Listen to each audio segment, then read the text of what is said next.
கிருங்காக்கோட்டை பத்ரகாளியம்மன் கோவில் பங்குனி திருவிழா ஏராளமான பக்தர்கள் முக்கிரணி பிள்ளையார் கோவிலிலிருந்து கரகம் மதிலை மாவிளக்கு எடுத்து வழிபட்டனர்.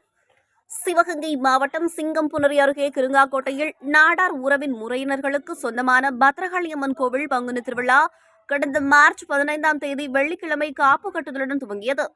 தொடர்ந்து தினசரி மாலை 6 மணி முதல் 7 மணி வரை அம்பிகைக்கு அபிஷேக ஆராதனையும், 9ஆம் நாள் வெள்ளிக்கிழமை மாலை திருவிளக்கு பூஜையும், 10ஆம் நாள் சனிக்கிழமை காலை அக்னிச்சட்டி பால்குடம் விழாவும் நடைபெற்றது.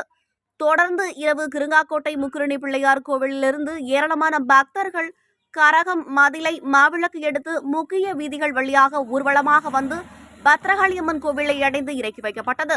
மறுநாள் ஞாயிற்றுக்கிழமை காலை கிடா வெட்டி சேவல் அறுத்து பொங்கல் வைத்து பின்பு மாலை கோவிலிலிருந்து கரகம் முளைப்பாரி புறப்பட்டு முக்கிய வீதிகள் வழியாக சென்று தெக்குரணியில் கரைக்கப்பட்டு திருவிழா நிறைவு பெறும்.